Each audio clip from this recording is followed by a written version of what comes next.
Hi everyone. I don't know if this problem might help anyone out there with their van charging or coping with. We've all got our battery power problems. I'm not an expert. There are so many people out there telling us how to fit all the fancy, expensive electrics in our van and lithium batteries. It gets complicated. Not all of us want complicated. Just to jump in our vans and go, and we really need it.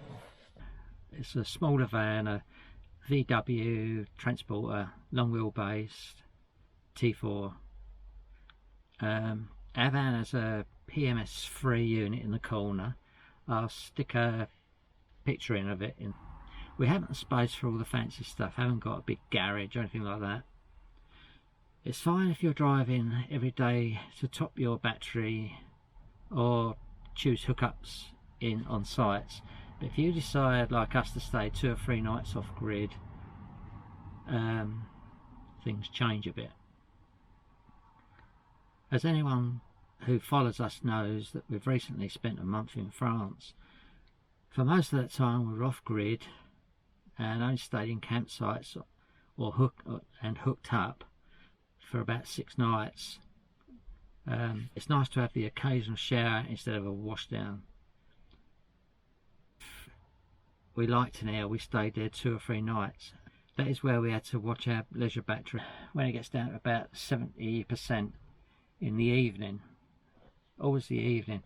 I start questioning how it's going to last through the night, so then I turn the fridge off. But then I turn the fridge on in the morning again, and it's either ready for solar again or driving. We only have soy milk, plant-based spread, bit of cheese maybe. It's not things that I don't, it's like not like raw meats or anything like that needs super cold, so we can get by turning the fridge off during the night. Our leisure battery is a acid 110 ampere battery, upgraded from a 75 ampere about a year ago. It's made all the difference. It would have been nice having a bigger one, but space is a bit tight in a van like this. But since fitting this battery, it's made a massive difference. But it's always the fridge. The PDF manual online says that this fridge is a 45 watt fridge, but inside, the label inside the fridge says it's 70 watt. So whatever it is, it uses the most power. When we were off grid, we have a 100 watt solar panel that's like a folding one in a case, that's got 2 50 watts panels hinged. And even on an overcast day, we found at Camp Quirky, that was incredible. It was really overcast. I've changed all our interior bulbs to LEDs. We've got 2, 4, 6, 7, 8, about 9 bulbs I believe, all changed to LEDs now. It makes such a difference. The original bulbs were getting so hot you could burn your fingers. When I changed them, I found a couple of them, the bulb holders were melting. So it just shows you how much power, all the energy going to that area and using your battery. A small TV in the van with a USB DVD, with a small plug-in USB DVD to power it. Sometimes we stream from the YouTube or Prime Video, but to be honest, we don't use it much. When it's better weather, we're either outside or walking. If it's tipping down rain, then you could do a bit of an evening. Apart from that, we've got the electric pump for the sink, electric toilet flush. The water heating system only works on hookup, that's electric. Trauma unit, but other than that, heater, kettle. The heating system in here is a Propex gas heater. It's pretty impressive. But unlike, it doesn't require so much power, I don't think, as a diesel eater.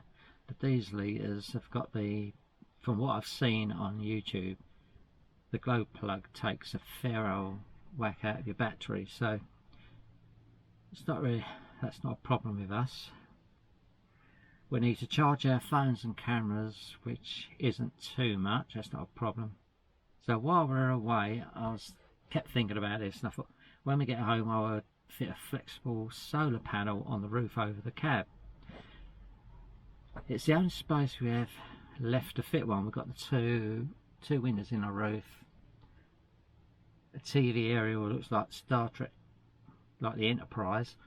The shape of the roof, it don't allow much space, so just above the cab you could fit a flexible, or two, I don't know, one flexible solar panel. I could clip it straight onto the battery like our portable one previously mentioned, but I think I could handle making a couple of holes in the roof and connecting the cable, and it would mean sticking the panel on. But that's worrying, as we live near the Kent coast, where it's quite windy sometimes.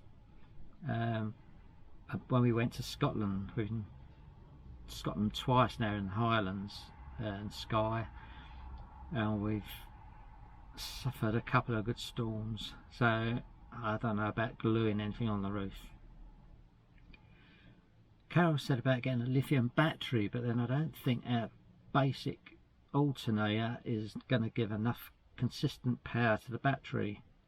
I had seen somewhere that it needs a consistent 14.2 to 14.7 volts from the alternator. I think ours does 14.2, it drops down to 13.9 depending on your headlights, wipers and so on, your usuals. As I said, I'm not an expert, so you'd have to do your own homework and think about your own van. I don't think that our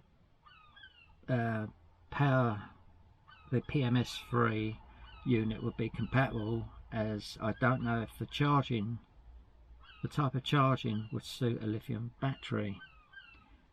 There's too many complications, I believe. I want simple with less involved, so we can only go by what we've seen on other YouTube channels, and I don't think it adds up for ours.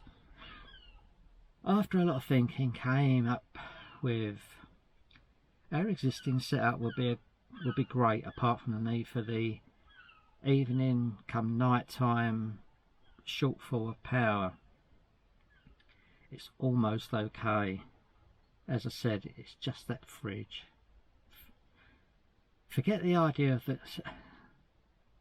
So let's forget the idea of a lithium battery. It's too expensive, and don't think it's possible with what we got at the moment, as I already said. Forget the idea of a solar panel on the roof, as a 100-watt portable is perfect for our 110 amp hour battery, and the battery can't hold more than it does. No point having another solar panel when the battery can't put any more in it.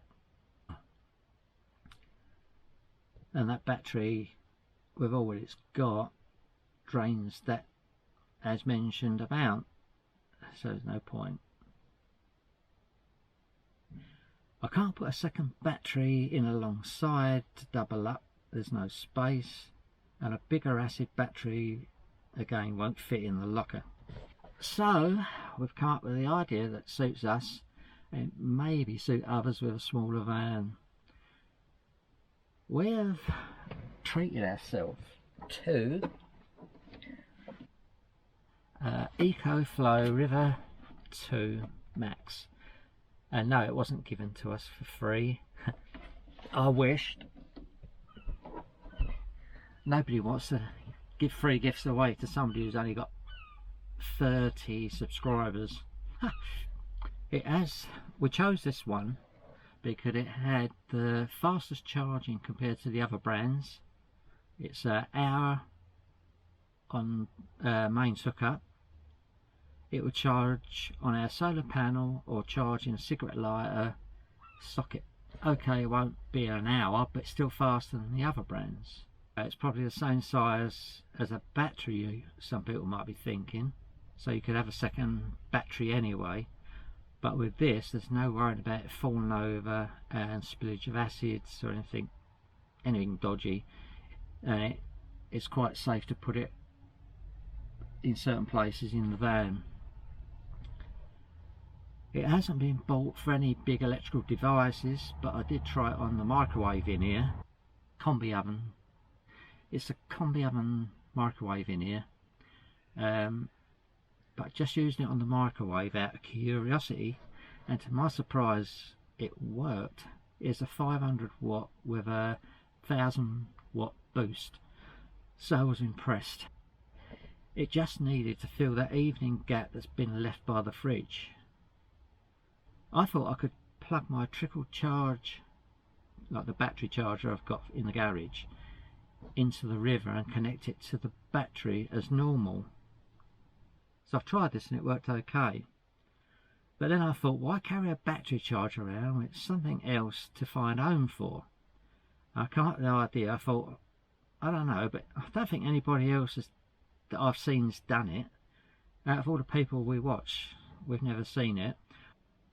I made a short hookup lead that plugs into the hookup flat outside, and it runs into the back, under the back door. Rubber allows it to come in, and plugs into the river AC socket. And yep, it worked a treat. A bit of a relief. So we don't have to carry the trickle charge around with us, as I thought I might have to. I did think that the trickle charger might it might being a trickle charger, not the old-fashioned battery charger, might not drain the river so much. And I don't know what sort of battery charger is in the power unit up here on the wall. I thought that might be more of your regular charger. I don't know. Maybe it is a trickle charger, but I thought that might. Well, it's trial and error. But anyway, it worked. After topping up the Leisure battery, the river was down 79%, which can be topped up by driving or on solar. Or again, if we're going to hook up somewhere, then it's fine. Or some of the airs in France, some of them were free, the electric, but some of them you could put, I think it's €2 or €3 in and have an hour or two's charge. So it could even go into one of them and charge it again. As I keep saying, I'm not an expert or qualified to give advice, but the odd idea don't hurt. We would have been happy to see somebody else like showing something to. It would have been nice to see on YouTube somebody else doing something like this, so we didn't have to figure it out. But then again, it's a bit of fun, isn't it? All part of the van thing. It's nice finding out for yourself some things and keeping it simple. Well, we're happy and waiting to get out again with the setup, but we've got to wait now until the new year to really try it out. Hopefully this helps someone. It won't suit everyone, but it's something that might give you some ideas for your van or your setups.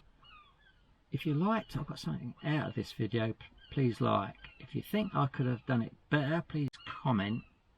Maybe you've got a better idea that I could learn from you. Okay, I think that's about it. Hopefully this is better than my so-called van tour I tried doing some months ago, which is maybe I'll put a link in, but it still makes me laugh when I look at it. Hopefully it made everybody else laugh. Anyway, thanks for watching. See you in the next one.